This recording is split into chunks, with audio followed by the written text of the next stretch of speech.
హవేలీ ఖనపూర్ మండల కేంద్రంలో అంబేద్కర్ యువజన సంఘం సభ్యులచే అంబేద్కర్ గారి జయంతి కార్యక్రమాన్ని ఘనంగా నిర్వహించడం జరిగింది. ఇటు కార్యక్రమంలో బీజేపీ జిల్లా నాయకులు శ్రీపాల్, గ్రామ కార్యదర్శి వెంకటేశం, గ్రామ సభ్యులు రామచంద్రం, వార్డ్ మెంబర్ దేవా మరియు శ్రీనివాస్, సురేష్ స్వామి మరియు ఔరంగాబాద్ అంబేద్కర్ యువజన సంఘం నాయకులు పెద్ద ఎత్తున పాల్గొని కార్యక్రమాన్ని విజయవంతం చేయడం జరిగింది. అంబేద్కర్ గారి 135వ జయంతి కార్యక్రమం జరుపుకోవడము మా అంబేద్కర్ యువజన సంఘం ఆధ్వర్యంలో యువకులచే జరుపుకోవడం ఎంతో ఆనందదాయకమైనటువంటి విషయం.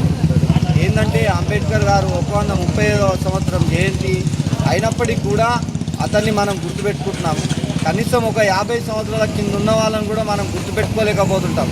కానీ 135 సంవత్సరాలు అయినా మనం అతన్ని గుర్తుపెట్టుకున్నామంటే అతను చేసినటువంటి సేవ, అతను చేసినటువంటి సంస్కరణలు, అతను చూపినటువంటి బాట, ఆయన ఏర్పరిచినటువంటి రాజ్యాంగం కానీ ఏ విధంగా ఉందో మీ అందరికీ తెలిసినటువంటి విషయమే.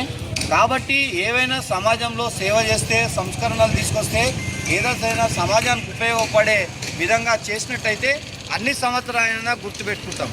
కానీ మనం ఇప్పుడున్నాము, కనీసం మనల్ని 50 సంవత్సరాల దాకా గుర్తుపెట్టుకునే విధంగానన్నా మనం సమాజంలో మార్పు తీసుకురావడానికి, సమాజంలో సంస్కరణలు తీసుకురావడానికి, సమాజంలో బడుగు బలహీన వర్గాలకి సేవ చేయడానికి, వాళ్ళని కూడా అభ్యుదయ పదంలో తీసుకువెళ్ళాలని చెప్పేసి మన అంబేద్కర్ గారు ఆ రోజే రాజ్యాంగాన్ని రచించి అందరికీ ఓటు హక్కును కలిగించడం జరిగింది.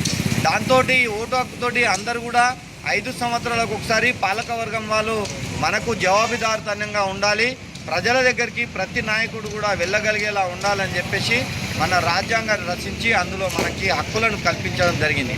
ఈవైనటువంటి హక్కుల కారణం వల్లనే మనం ఈరోజు రిజర్వేషన్ ఫలాలు కానీ, ఈ యొక్క అభివృద్ధి ఫలాలు కానీ మనకి ఈరోజు ఇంత స్వేచ్ఛగా అందుతున్నాయంటే అంబేద్కర్ గారి యొక్క చలవ వల్లే.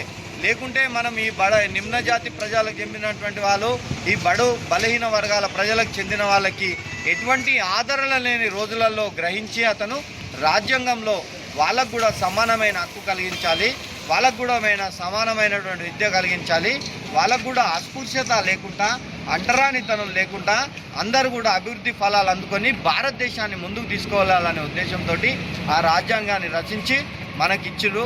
ఆయన ఆశయాలలో కనీసం ఒక్కదాన్నైనా ఫాలో అవుతూ ఆయన అడుగుజాడలలో మనం కూడా ప్రయాణం చేస్తూ ఈ జయంతి సందర్భంగా మనం కూడా ధన్యులం అవుదామని చెప్పేసి మనస్ఫూర్తిగా వేడుకుంటూ జై అంబేద్కర్, సాధిద్దాం సాధిద్దాం, సాధిద్దాం సాధిద్దాం.